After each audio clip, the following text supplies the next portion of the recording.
Hey guys, it's Coach B. Wiley. Hope your day is going well. Recently, I did a short about why early on when you're dating a guy, I prefer you do this on the first date and or within the first week of talking to this fella. You want to definitely ask him when was the last time he was rejected. And then you want to have a follow-up question of how did he deal with that rejection. Some of y'all will be like, well, why we got to ask this? That sounds confrontational. It's not confrontational. It's you getting to know this person. Asking him what his favorite color is really silly in the grand scheme of things, because if you're an adult who is dating with the intention to be in a relationship and or a marriage or just a long-term commitment, you want to definitely see where he is emotionally. We want to know if he's emotionally stable. We want to know if he's emotionally available. We want to know if he is self-aware. So how do you ask him this, B. Wiley? You're engaging, you're having a good time at lunch or breakfast, and then you ask him, hey, when was the last time that you were rejected? And you're not asking him in a judgmental way. You're not asking him to interrogate him. You just want to literally know, number one, has he ever been rejected? Sometimes men have never been rejected. I can say in my 41 years, I have met two guys that had never been rejected by a woman. They had always gotten the women they wanted. And it had to be little old me that didn't agree with what they wanted from me. And so unfortunately, I had to reject those situations. And they did not take it well. Generally, if a guy has never been rejected, he can get angry, he can beat his chest, let his ego take center stage, cuss you out, call you all kind of names, try to come off as if something's wrong with you, you're the weak link, you're ugly, the list goes on. That's a red flag, ladies. Of course, if he reacts like that, if you reject him, or if he was previously rejected, he is a red flag. If he tries to dog out the woman, talk down upon her because she didn't want him, that is a red flag. Another thing is we want to see if he can, in a healthy way, receive rejection. Because just because he was rejected, that doesn't mean he's not a quality man. It just means he wasn't the right man for that woman. And guess what?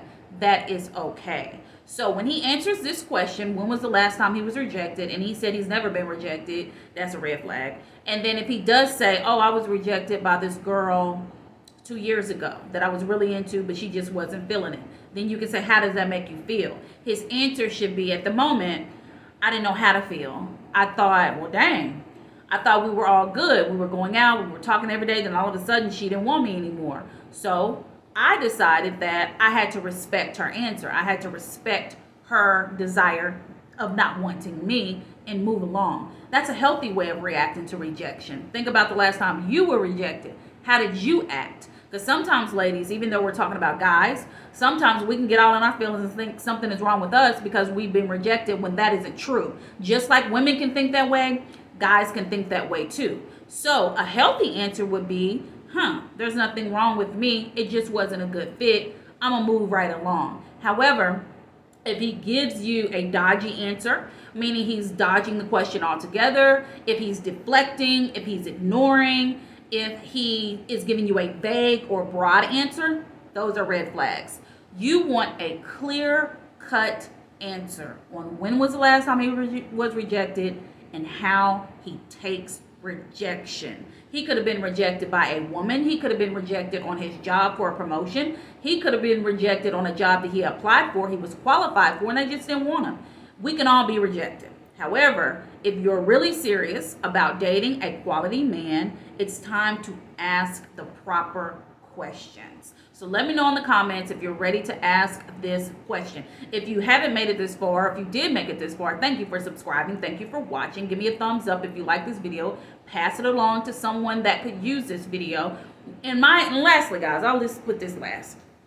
The last two guys that I rejected, one of them really flew off the handle because he thought I was his possession. He literally had decided in his mind that I was his possession, and no matter what dude I ever got with in my life, even once I got married, or I'm not married now, once I get married, he had decided that he was my number one guy, period.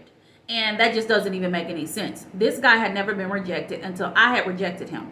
I had dated him previously 100 years ago, but then I just wasn't feeling it like that, and I thought he wasn't either, and so he went off the rails. So that had to be deaded, because why? No guy should see you as a possession. He should see you as his partner, as his boo, as his wife, as his woman. And then as far as the other guy had never been rejected either. He was a very, very, very good looking guy, is a good looking guy. However, looks can only take you so far. Looks should only take you so far.